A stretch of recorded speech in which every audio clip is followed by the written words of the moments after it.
Grand Duchess Elisabeth Feodorovna of Russia, born Princess Elisabeth of Hesse and by Rhine, was born on 1st of November 1864 as the second child of Ludwig IV, Grand Duke of Hesse and by Rhine, and Princess Alice, daughter of Queen Victoria.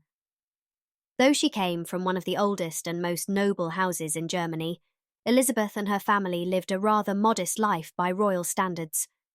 The children swept the floors and cleaned their own rooms, while their mother sewed dresses herself for the children.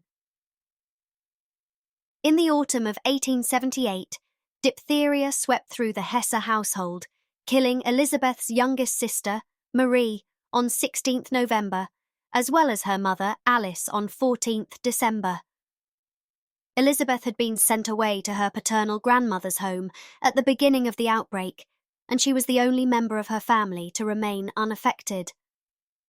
When she was finally allowed to return home, she described the meeting as terribly sad and said that everything was like a horrible dream. When Elisabeth was a young woman, her cousin, Prince Wilhelm of Prussia, later Wilhelm II of Germany, fell in love with her.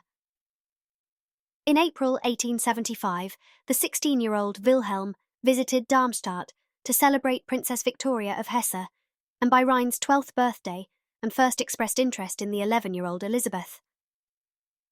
He wrote in a letter to his mother that, "If God grants that I may live till then, I shall make her my bride once, if you allow it." When he was a student at Bonn University, he often visited his Aunt Alice and his Hessian relatives on the weekends. During these frequent visits, he fell in love with Elisabeth, writing numerous love poems and regularly sending them to her. He proposed to Elisabeth in 1878, but she rejected him. She had numerous other admirers. Ultimately, it was a Grand Duke of Russia who would win Elisabeth's heart.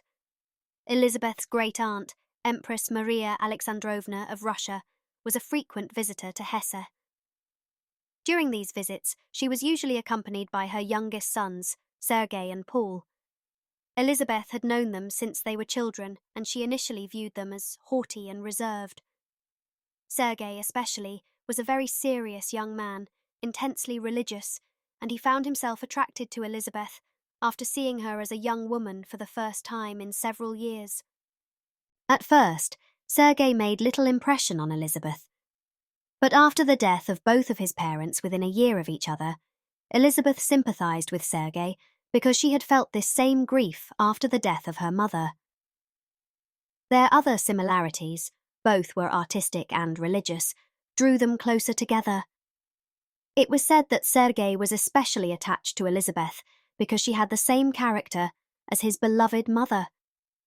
So when Sergei proposed to her in the spring of 1883, she accepted, much to the chagrin of her grandmother, Queen Victoria, who tried to persuade Elisabeth to end the engagement. But when Sergei proposed again later in the same year, she accepted him once more, and arrangements for their wedding went ahead. Sergei and Elisabeth married on 15th June 1884 at the chapel of the Winter Palace in St. Petersburg.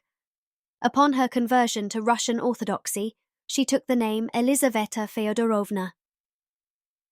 It was at the wedding that Sergei's 16-year-old nephew, Tsarevich Nicholas, first met his future wife, Elisabeth's youngest surviving sister, Alex. The new Grand Duchess made a good first impression on her husband's family and the Russian people. Everyone fell in love with her from the moment she came to Russia from her beloved Darmstadt, wrote one of Sergei's cousins. The couple never had children of their own, but their Ilyanskoe estate was usually filled with parties that Elisabeth organized especially for children. They eventually became the foster parents of Grand Duke Dmitry Pavlovich and Grand Duchess Maria Pavlovna, Sergei's niece and nephew. Prince Felix Yusupov considered Elisabeth a second mother, and stated in his memoirs that she helped him greatly during the most difficult moments of his life. On 17th of February 1905, Sergei was assassinated in the Kremlin by the socialist revolutionary Ivan Kalyaev. The event came as a terrible shock to Elisabeth, but she never lost her calm. It was as if her prophecy had come true that God will punish us severely, which she made after the Grand Duke expelled 20,000 Jews from Moscow by simply surrounding thousands of families' houses with soldiers and expelling the Jews without any notice overnight out of their homes and the city. Her niece Marie later recalled that her aunt's face was pale and stricken rigid, and she would never forget her expression of infinite sadness. "In her rooms," said Marie, "Elisabeth let herself fall weakly into an armchair, her eyes dry and with the same peculiar fixity of gaze. She looked straight into space and said nothing. As visitors came and went, she looked without ever seeming to see them." Throughout the day of her husband's assassination, Elisabeth refused to cry. But Marie recalled how her aunt slowly abandoned her rigid self-control, finally breaking down into sobs. Many of her family and friends feared that she would suffer a nervous breakdown, but she quickly recovered her equanimity. After Sergei's death, Elisabeth wore mourning clothes and became a vegetarian.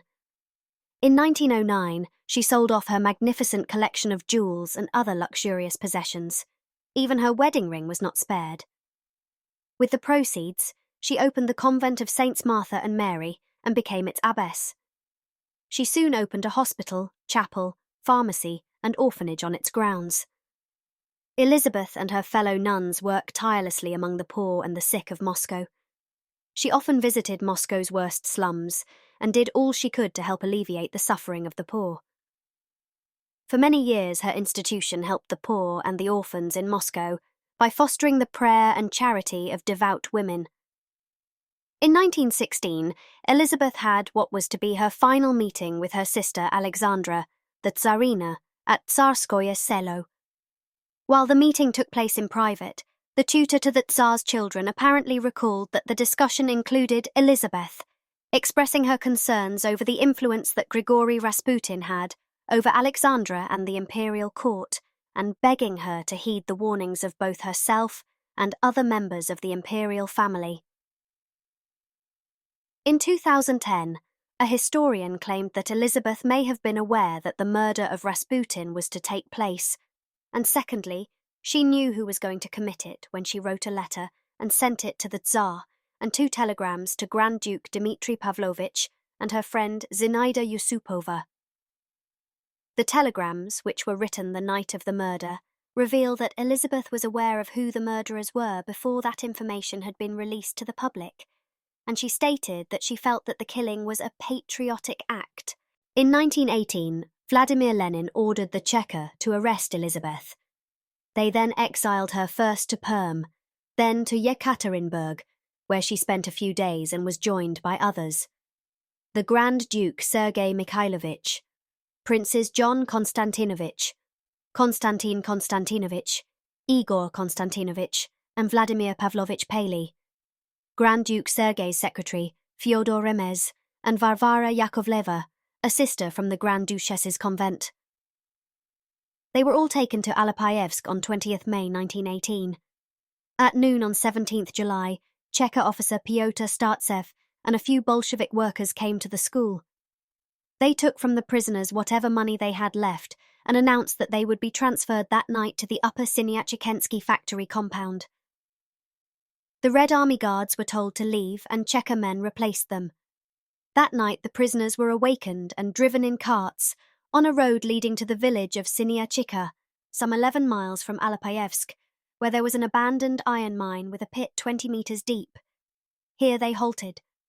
The Cheka beat all the prisoners before throwing their victims into this pit, Elisabeth being the first. Hand grenades were then hurled down the shaft, but only one victim, Fyodor Remez, died as a result of the grenades. According to the personal account of Vasily Ryabov, one of the executioners, Elisabeth and the others survived the initial fall into the mine, prompting Ryabov to toss in a grenade after them. Following the explosion, he claimed to have heard Elisabeth and the others singing an Orthodox hymn from the bottom of the shaft.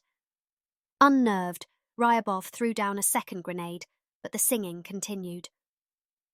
Finally, a large quantity of brushwood was shoved into the opening and set alight, upon which Ryabov posted a guard over the site and departed. Early on 18th of July 1918, the leader of the Alapayevsk Cheka, Abramov, and the head of the Yekaterinburg Regional Soviet, Beloborodov, who had been involved in the execution of the imperial family, exchanged a number of telegrams in a pre-arranged plan, saying that the school had been attacked by an unidentified gang. A month later, Alapayevsk fell to the White Army of Admiral Alexander Kolchak. Lenin welcomed Elisabeth's death, remarking that virtue with the crown on it is a greater enemy to the world revolution than 100 tyrant tsars.